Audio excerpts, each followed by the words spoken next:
Hello guys, welcome to Bvp Family. நான் தான் உங்க பிரேம். இன்னைக்கு நம்ம கண்டென்ட்ல என்ன பார்க்க போறோம்னு பார்த்துட்டீங்கன்னா traction control system அப்படிங்கறத என்ன டீடைலா பார்க்க போறோம்.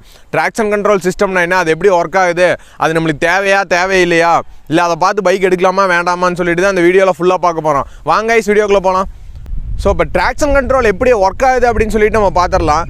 ட்ராக்ஷன் கண்ட்ரோல் வந்து எப்படி ஒர்க் ஆகுதுன்னா, இப்போ ஒரு நம்ம பைக்கு வந்து ஓட்டிகிட்டு போகிறோம் அப்படின்னா ஃப்ரண்ட் வீலோட பேக் வீல் வந்து த்ராட்டில் அதிகமாக கொடுக்குறோம் அப்படின்னா ரொம்பவுமே பேக் வீல் ஓவராக ரொட்டேஷன் ஆகும். ஃப்ரண்ட் வீல் வந்து ஸ்பீடு கம்மியாக போகும், பேக் வீல் வந்து அதிக ஸ்பீடில் போகும். இப்போ எக்ஸாம்பிளுக்கு ஒரு 80 கிலோமீட்டர் ஸ்பீடில் வந்துட்டு பேக் வீல் போகுது அப்படின்னா ஃப்ரண்ட் வீல் வந்து பார்த்துட்டிங்கன்னா ஒரு 60 கிலோமீட்டர் போகுதுன்னா நம்மளுக்கு ஒரு கரெக்டான ஸ்டெபிலிட்டியே கிடைக்காது, ஒரு ஸ்கிட்டாகி போகிற மாதிரி இருக்கும். இப்போ இந்த ட்ரிப் ட்ராக்லலாம் ஓட்டுறதுலாம் பார்த்துட்டிங்கன்னா அது எப்படி ஸ்கிட்டாகி போகுது.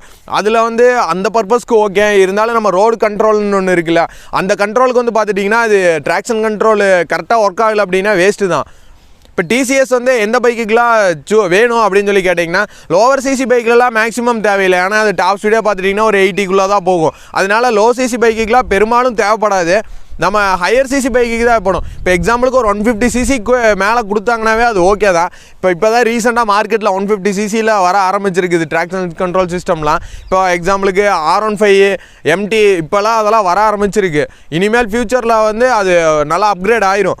இப்போ ட்ராக்ஷன் கண்ட்ரோல் சிஸ்டம் எப்படி ஒர்க் ஆகுதுன்னு சொல்லிட்டு பார்த்துடலாம்.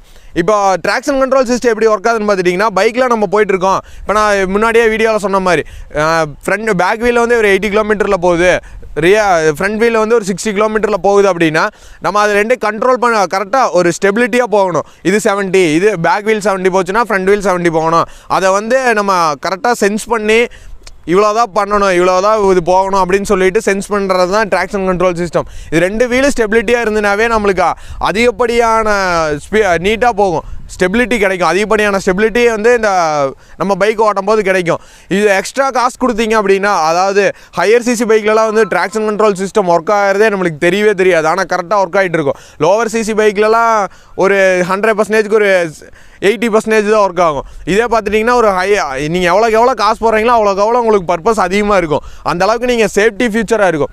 ட்ராக்ஷன் கண்ட்ரோல் சிஸ்டங்கிறது வந்து ஒரு பெரிய சேஃப்டி ஃபியூச்சர். இது வந்து எப்படி ஒர்க் ஆகுதுன்னு, இப்போ என்ட்ரி லெவலில் நீங்கள் போய்ட்டு ஒரு ஜெட் 900 இல்லை 1010R இந்த மாதிரி நிறைய எடுக்கிறீங்க, பைக் எடுக்கிறீங்கன்னு வச்சுங்க.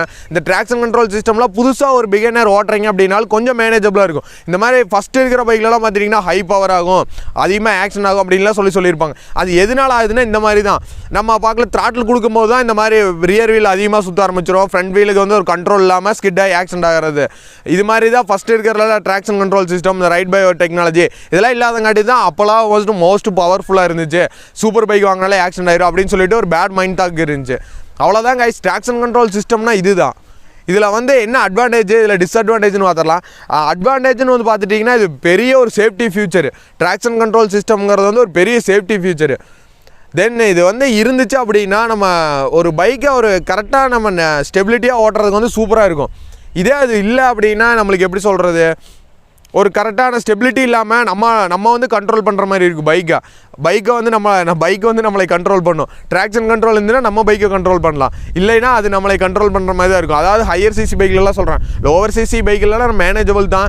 ஏன்னா அது ப்ரைஸ் கட்டுக்காக கொடுக்க முடியாது, கொடுத்தாங்கனாலுமே ப்ரைஸ் அதிகமாக போயிடும். இப்போ எக்ஸாம்பிளுக்கு ஒரு 80,000 கொடுக்குறாங்கன்னா அதுவே ட்ராக்ஷன் கண்ட்ரோல் சிஸ்டமே அந்த இது இன்பில்ட்டாக கொடுத்தாங்க அப்படின்னா அதுவே ஒரு 8,000 7,000 அதிகமாக போயிடும். அதனால் யாருமே கொடுக்க மாட்டாங்க. லோவர் சிசி பைக்குக்கு நம்ம தேவைப்படாது, இது ஒரு சேஃப்டி ஃபீச்சர் தான். இதில் வேறு என்ன அட்வான்டேஜ்னு வந்து பார்த்துட்டிங்கன்னா, இப்போ நம்ம நார்மலாக ரைட் பண்ணிட்டு இருக்கும்போது சடனாக ஒரு தண்ணி ஊற்றி வச்சுருக்காங்க, ரோட்டில் தண்ணி ஊற்றி வச்சுருக்காங்க, இல்லை மண், இப்போ கரடு மரடான ரோடு இந்த மாதிரிலாம் வந்துருச்சுன்னு வந்து பார்த்துட்டிங்கன்னா, அந்த வீல் ஸ்பீட் சென்சாரில் வந்துட்டு அந்த ட்ராக்ஷன் கண்ட்ரோல் சிஸ்டம் வந்து சென்ஸ் பண்ணிகிட்டே இருக்கும். அந்த வீல் ஸ்பீட் சென்சார்லேருந்து சென்ஸ் பண்ணிட்டே இருக்கும். அது வந்து என்ன ஆகுன்னு பார்த்துட்டிங்கன்னா, சடனாக சொல்லும், இந்த மாதிரி ஈஸிக்கு சொல்லும், இந்த மாதிரி ரோடு வந்துருச்சு மீன்ஸ் அதில் விட்டுட்டாங்க, 2 வீலுக்கு வந்து மேனேஜபிளாக கரெக்டாக ஸ்பீடு வந்து கண்ட்ரோல் பண்ணி கொடுக்கணும் அப்படின்னு சொல்லிட்டு அது சொல்லும். அது என்ன பண்ணணும்னு பார்த்துட்டிங்கன்னா, ஈஸி என்ன பண்ணணும்னு பார்த்துட்டிங்கன்னா, ஒன்று வந்து வாலில் இருந்து பெட்ரோல் உள்ளே போகிறத ஃபுல்லாகவே கட் பண்ணிடும். இல்லை அப்படின்னா இவ்வளோதான் பெட்ரோல் போகணும் அப்படின்னு சொல்லிட்டு ஏர்ஃபுல் மிக்சர் வந்து இவ்வளோதான் போகணும் அப்படின்னு சொல்லிட்டு அது சொல்லும்.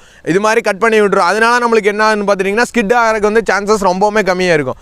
அவ்வளோதான் கைஸ், இது அட்வான்டேஜ் இவ்வளோ தான். இதில் டிஸ்அட்வான்டேஜ்னு வந்து பார்த்துட்டிங்கன்னா பெருசாலாம் ஒன்றும் கிடையாது. இதில் ஏதாவது ப்ராப்ளம் வருது அப்படின்னா ரொம்பவுமே டெக்னிக்கலான டெக்னீஷியன்ஸ்கிட்ட கொடுத்து மட்டும்தான் இது வந்து பார்க்க முடியும். வேறு என்ன டிஸ்அட்வான்டேஜ்னு பார்த்துட்டிங்கன்னா இது ட்ராக்ஷன் கண்ட்ரோல் சிஸ்டம் இருந்தது அப்படின்னாலே அதோட ப்ரைஸ் அந்த வெஹிக்கிளோட காஸ்ட் வந்து அதிகமாக தான் இருக்கும்.